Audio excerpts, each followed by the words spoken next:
नंद बाबा निर्जला एकादशी रहते थे। एकादशी का मतलब समझते हैं? एकादशी का मतलब होता है कि 5 कर्मेंद्रिय 5 ज्ञानेंद्रिय, जो हमारी 10 इंद्रियां हैं, 5 कर्मेंद्रिय 5 ज्ञानेंद्रिय। कर्मेंद्रिय क्या है? जिससे हम कर्म करते, हाथ पैर मुंह मुख और 2 मलमूत्र की इंद्रिय, जिससे हम कर्म करते हैं, काम करते हैं। ज्ञानेंद्रिय जिससे हमको ज्ञान होता है। जैसे यहां पर क्या खड़ा है, किससे पता करेंगे? नेत्रों से। इससे हमको ज्ञान होता है, भैया ये चीज है। यहां पर क्या चल रहा है, कैसे पता करेंगे? श्रवण शक्ति से, कान से। इससे हमको ज्ञान होता है, भैया यहां पर श्रीमद् भागवत महापुराण चल रही है। ये भोजन में मिर्ची है ज्यादा, नमक कम है, कैसे पता चलेगा? जिह्वा से। ये सब ज्ञान इंद्रिय है। जिसे त्वचा ज्ञान इंद्रिय है। 5 कर्मेंद्रिय 5 ज्ञान इंद्रिय, और इनका जो सरदार है मन। ये हो गए एकादश। एकादश यानी 11, जिससे हम 11 भी बोलते हैं। उपवास, उप का मतलब होता है समीप, वास का मतलब रहना। उस दिन अपने ये 11 इंद्रियों को विषय भोगों में न लगाकर भैया ठाकुर जी के चरणों में लगाओ। मन कहता है चलो शहर घूमाते हैं, मन कहता है चलो चलो ब्यूटी पार्लर चलते हैं, मन कहता है चलो। महाराज मन की मत करो। मन अगर कहता है विषय भोगों में चलो तो बिल्कुल मत जाओ। उस दिन अपने 11 इंद्रियों को भगवान के चरणों में लगा देना ही एकादशी है। बोलो भक्त वत्सल भगवान की जय हो। एकादशी की बहुत बड़ी महिमा है। महाराज नवम स्कंद में कथा आती है, महाराज अम्बरीश थे, चक्रवर्ती सम्राट थे, फिर भी ठाकुर जी की सेवा स्वयं अपने हाथों से करते थे, अपने हाथों से चक्की चलाते थे। उसकी महिमा क्या हुई? उसकी महिमा, दुर्वासा ऋषि आ गए। दुर्वासा ऋषि बोले कि राजन, आज का जो दोपहर का मध्यकाल का भोजन होगा, प्रसाद होगा, वह आपके यहां हम करेंगे। बोले ठीक है, परंतु अभी कुछ देर के लिए हम जा रहे हैं सरोवर में स्नान करने, वहां संध्या पूजन करेंगे, फिर आएंगे। और महाराज लौटे नहीं, दिन बीत गया। दूसरे दिन द्वादशी लगने वाली थी। कहते हैं जो निर्जला एकादशी रहता है तो दूसरे दिन वो पानी से पारण कर सकता है, व्रत को खोल सकता है, और जो फलहार से रहता है वो भोजन से खोल सकता है।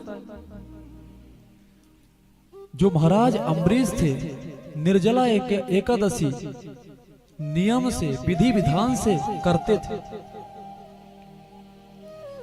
अब द्वादशी लगने वाली है महाराज, अब पारण भी जरूरी है। अब संत को आमंत्रित किए हैं, कैसे पारण कर ले। संतों से पूछे कि प्रभु क्या करना चाहिए हमको, ऐसी समस्या है। बोले ऐसा करो, भगवान का चरणामृत पान कर लो, तुम्हारा व्रत भी खुल जाएगा और संत का अपमान भी नहीं होगा। ऐसा ही कि जैसे ही महाराज पान किए, पहुंच गए, दुर्वासा जी पहुंच गए।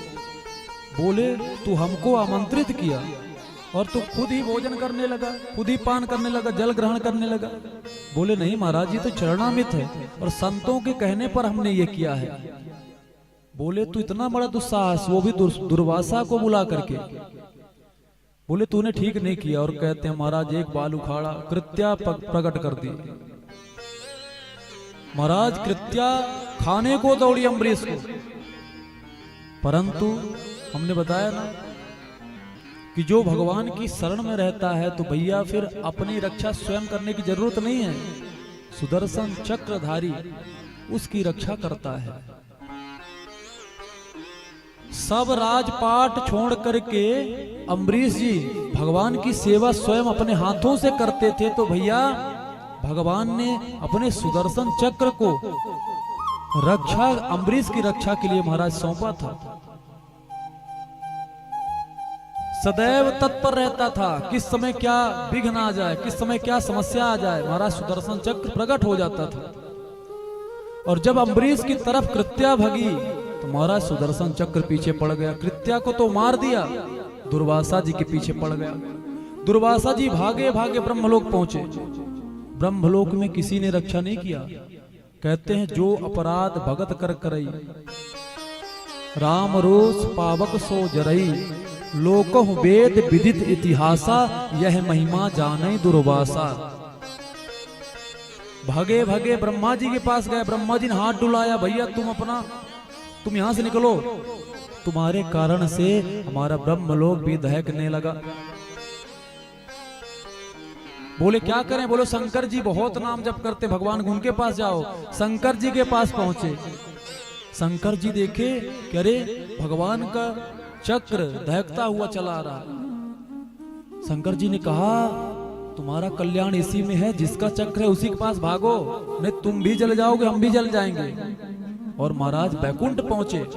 जाकर चरणों में पाहि माम, हे गोविंद रक्षा करो, हे नाथ रक्षा करो। भगवान देख ही नहीं रहे। पहले तो आंख खोले थे, जब देखे उनको आंख और बंद कर लिया। बोलो राधे राधे। लक्ष्मी जी देखी, बोली प्रभु आपका स्वभाव बड़ा विचित्र है, आज तक हम समझ नहीं पाए क्या। एक तो महात्मा आपके बेडरूम में आया, सीधा एक लात छाती पर मारा, तो आप कह रहे हैं अरे राम राम राम। संत भगवान आपके चरणों में चोट तो नहीं लगी?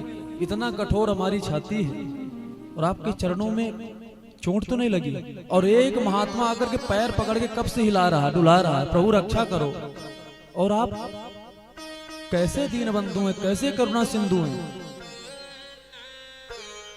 आप उसको देख तक नहीं रहे, आंख और बंद कर लिए। बोले बात ऐसी है कि उसने, जो भृगु ऋषि आए थे, उन्होंने हमारा अपमान किया था। अति कोमल रघुवीर सुभाऊ, ध्यान से सुनना, अति कोमल रघुवीर सुभाऊ, निज अपराध रिसाई न काऊ। पर जो अपराध, भगवान का इतना कोमल स्वभाव है, इतने दयालु हैं कि भैया कहते हैं कि कोई भी गलती कर दे पर लास्ट में उनके सामने जाकर के सरेंडर हो जाए, हाथ उठा दे, हे नाथ मैं आपका हूं, सब कुछ क्षमा कर देते हैं। रहति न प्रभु चित चूक किए की, करत सुरत सहवार ही की, क्षमा कर देते हैं। परंतु भगवान कहते हैं कि भैया हमारा अपमान कर दोगे तो हम 100 बार क्षमा कर देंगे, लाखों बार क्षमा कर देंगे, पर याद रखना अगर हमारे भक्त का अपमान करोगे तो भैया हमारे सुदर्शन से हमसे कोई नहीं बचा सकता, ध्यान रखना। तो आज भृगु जी ने हमारा अपमान किया था, पर दुर्वासा जी ने हमारे परम भक्त अम्बरीश का अपमान किया है। इसलिए ये बचने वाला नहीं है। दुर्वासा ऋषि ने कहा प्रभु आपकी शरणागति विफल जाएगी क्या? बोले नहीं, जो हमारी शरण में आता विफल तो नहीं जाएगा, परंतु हम कुछ नहीं कर सकते। क्यों नहीं कर सकते? हम स्वतंत्र नहीं हैं। ऐसे कैसे नहीं है? आपने तो गोस्वामी जी ने तो लिखा है परम स्वतंत्र न सिर पर कोई, फिर स्वतंत्र कैसे नहीं है? बोले स्वतंत्र हम इसलिए नहीं, हम उस तरह से बद गए हैं जैसे नव युवती नई नई शादी होती है, घर में आती है महाराज बड़ी डरी डरी सी, सहमी सहमी सी, परंतु सेवा करके, अपने पति की सेवा करके महाराज अपने बस में पति को कर लेती है। आप सब देखते हैं कि जो फिर पत्नी कहती है वही करते हैं पति देव। बोलो राधे राधे। ये वहीं से चला आ रहा है, आज की बात नहीं है, भगवान कह रहे हैं इस बात को। सेवा में वो ताकत है, ध्यान रखना, सेवा में वो ताकत है, इस वाणी में वो ताकत है कि महाराज किसी को भी बस में किया जा सकता है। किसी ने पूछा, एक मैया आई हमारे पास, बोली महाराज कोई ऐसा मंत्र बताओ कि हमारे पति हमारे बस में हो जाएं। बोलो राधे राधे, सुनना ध्यान से। बोले हमारे बस में हो जाएं। हमने कहा ऐसा कौन सा मंत्र बताएं? फिर हमको संतों की वाणी ध्यान आई। कहते हैं ना कि जाको गुरु मेहरबान तो चेला पहलवान। हमने गुरुदेव भगवान का ध्यान किया, क्या बताएं इनको? भाई पति को बस में करना है तो क्या बताएं? देखिए ये हंसने बस की बात नहीं है, समझने की बात है, गौर से सुनो। तो तुलसीदास जी ने समझाया है, बताया है, तुलसी मीठे बचन ते, ध्यान से सुनना, तुलसी मीठे बचन ते सुख उपजे चहुओर, बसीकरण यही मंत्र है। कौन सा? तज दे बचन कठोर। भैया किसी को भी बस में, पति नहीं, किसी को भी बस में करना है। सास हो, ससुर है, दोस्त हो, भाई हो, बहन हो, माता हो, पिता हो, किसी को भी बस में करना है तो प्यार से बोलो, प्रेम से बोलो। फिर देखो स्वार्थ और अहंकार छोड़ दो। स्वार्थ क्या कि भैया कुछ भी आए मुझे मिल जाए, छोटी सोचे कि बड़ी को मिल जाए, बड़ी सोचे छोटी को मिल जाए, तो महाराज वहां प्रेम बना रहता है। और अगर हम ये सोचे नहीं, देवरानी तो सोचे कि नहीं ये चीज तो, ये हार तो हमें को मिलना चाहिए, जेठानी सोचे हमें को मिलना चाहिए, तो महाराज फिर झगड़ा होगा। और अहंकार क्या? जैसे जेठानी कहे कि आज तो पराठा ही बनाना है, वो भी आलू का, तो आप ये मत बोलो, देवरानी ये ना बोले नहीं नहीं नहीं आज तो ये नहीं बनेगा, आज तो पूरी सब्जी बनेगी, तो भैया वहां पर लड़ाई ही होगी। और आप अगर अहंकार त्याग दिए कि अरे भैया कोई बात नहीं, चलो तुम्हारी इच्छा से। हमारे गुरुदेव तो कहते थे कि अहंकार छोड़ने का, त्याग करने का, धीरे धीरे छोड़ने का बहुत सरल उपाय बताते थे। कहते थे कि हफ्ते में एक दिन अपने परिवार, अगर एक हफ्ते 6 दिन आप अपनी चलाते हो तो एक दिन अपने परिवार वालों की चलने दो। वो कहते हैं भैया यहाँ चलो, यहाँ घूम आते हैं, चले जाओ, अपने अहंकार को थोड़ा सा डाउन कर लो, मूंछ नीचे कर लो, क्या घट जाएगा?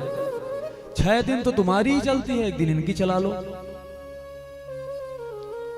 हाँ, परंतु विवेक पूर्वक, ऐसा नहीं कि वो कह रहे हैं चलो सफेद आलू खाने चले। सफेद आलू समझ रहे हैं ना? वो बच्चे कहें कि पिताजी चलो सफेद आलू खाने, पिताजी कहे ठीक है, गुरुजी ने कहा था कि भाई एक दिन इनके मन की करो, तो सफेद आलू चालू कर दो। बोलो राधे राधे। आप लोग खाते तो नहीं कोई? कभी मत खाना, ऐसा मत सोचना, डॉक्टर लोग तो बता ही देंगे भैया शाकाहारी हो चाहे जो भी हो, आखिर में जीव तो उसी में बनता है, क्या अलग से निकलता है? उसकी हत्या कर रहे हैं, तुम्हारा उद्धार कैसे होगा? कभी नहीं होगा।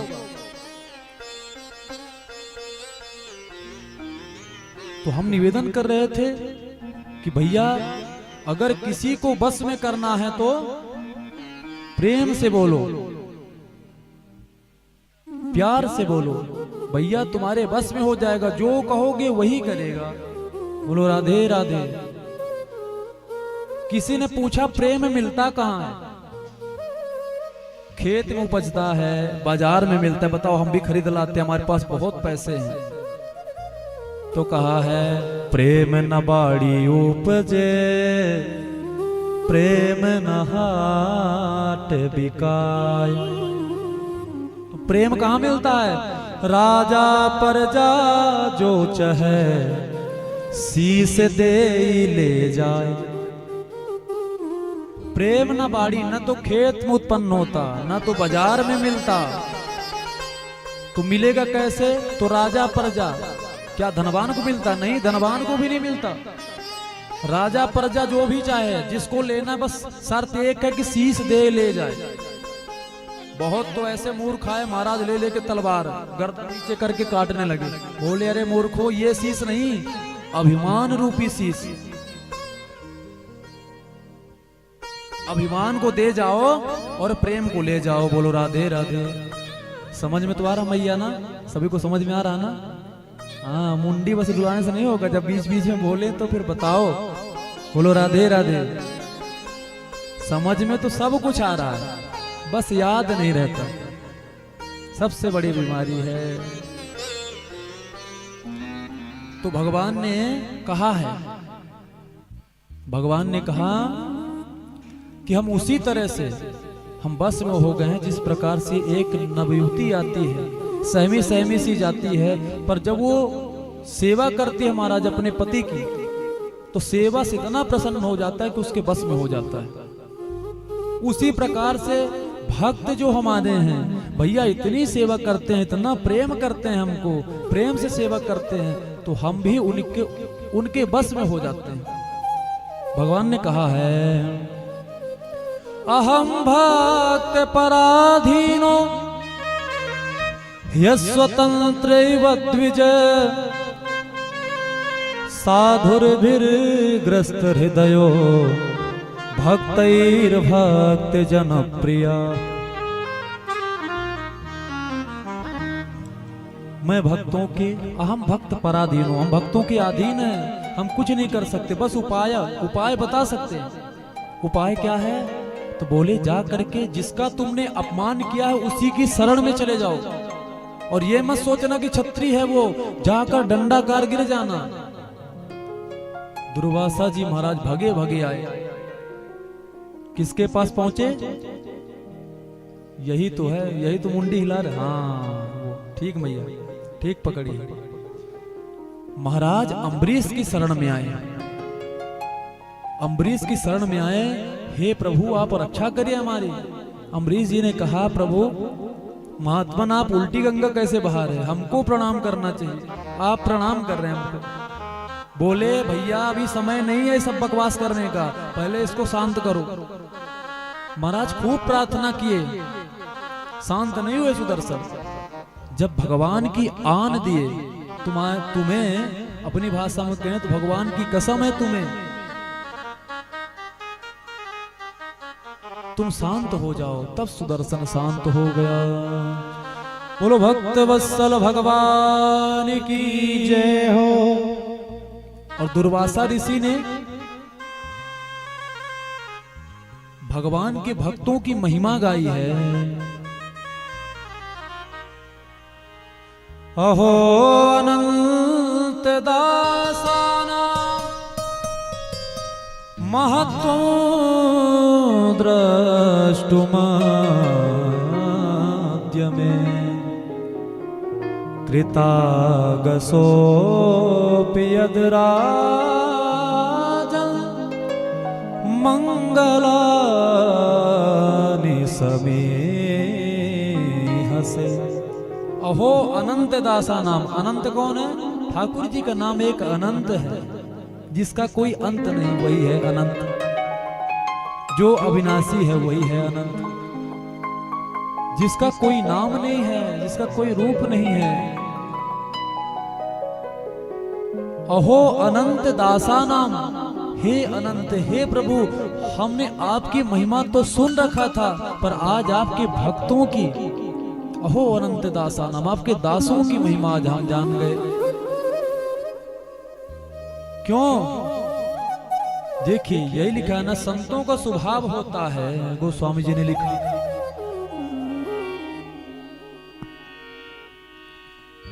उमा संत कई इहाई बड़ाई, उमा संत कई इहाई बड़ाई, उमा संत कई इहाई बड़ाई, उमा संत कई इहाई बड़ाई।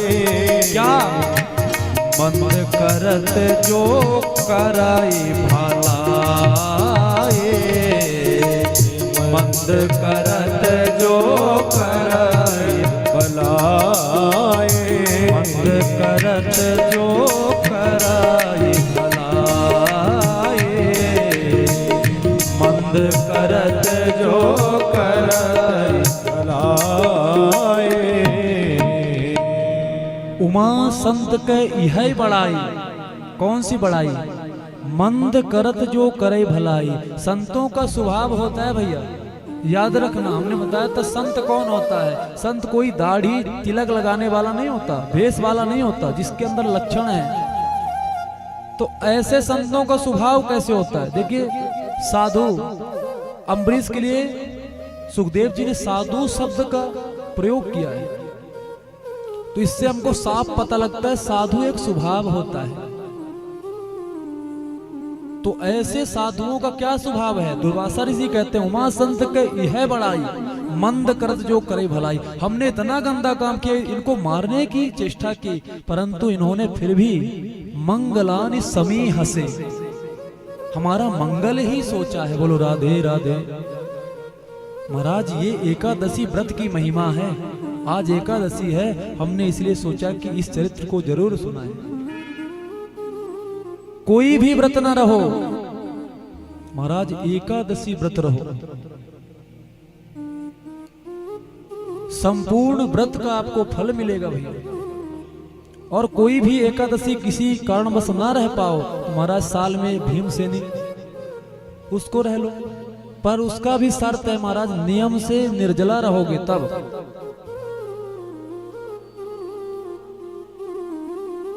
अच्छा, एक बात बताइए, इनमें से कौन कौन एकादशी व्रत करता? जरा हाथ उठाकर बताओ। अरे भैया, यहाँ तो बिल्कुल बहुत सारे लोग करते हैं। बहुत बढ़िया, बहुत बढ़िया। और एक बात और बता दें, एकादशी व्रत से भी ज्यादा महिमा किसकी है? कहते हैं दुनिया में सबसे बड़े 3 व्रत हैं, इसको नोट कर लेना।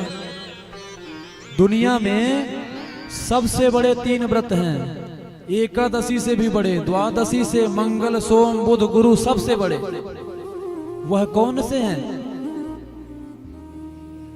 मन क्रम वचन छाणी चतुराई। मन से किसी के बारे में बुरा ना सोचो, पहला व्रत। वचन से किसी को बुरा मत बोलो, दूसरा व्रत। शरीर से किसी का बुरा मत करो, ये तीसरा व्रत है। इससे बड़ा शास्त्रों में कहीं वर्णन नहीं, सबसे बड़ा व्रत है ये। गोस्वामी जी ने लिखा है, मन क्रम वचन छाणी चतुराई, मन क्रम वचन छाण चतुराई, ओ मन क्रम वचन छाणी चतुराई, ओ मन क्रम वचन छाण चतुराई। ऐसा करोगे तो क्या होगा? सुनो, ऐसा करोगे तो क्या होगा? मन क्रम वचन छाण चतुराई। तो कहते हैं भजत कृपा करी है रघुराए,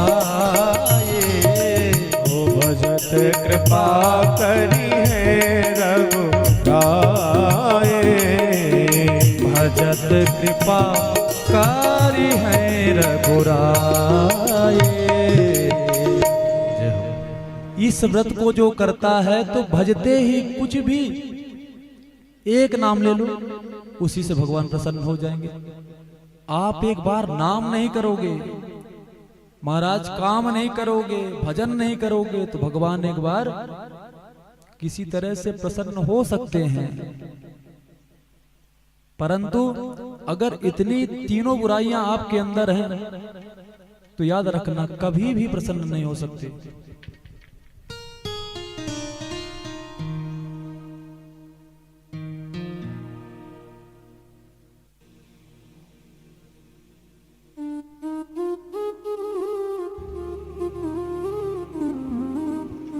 बोलो राधे राधे। ये है 3 सबसे बड़े व्रत। आप लोग इसको लिख लेना, याद न रहे तो लिखवा लेना। पर अगर ये व्रत आपने कर लिया ना तो न तो करवा चौथ रहने की जरूरत है, और कौन कौन से चौथ रहते हैं, कोई से रहने की जरूरत नहीं है। ये सत्य है, संत की वाणी है ये। गोस्वामी जी ने यही लिखा है कि भैया इनसे मुक्त हो जाओ, इनसे दूर हो जाओ। एक बात ध्यान रखना, जिसकी हम निंदा करते हैं समझ लो उसके आधे पाप हमारे अकाउंट में बिना परमिशन के पहुंच जाते हैं। न तो उसमें ट्रांसफर करना पड़ेगा, न तो एटीएम की जरूरत निकालना पड़ेगा, डालना पड़ेगा, कुछ भी नहीं, बस अपने आप पहुंच जाते हैं। बोलो राधे राधे।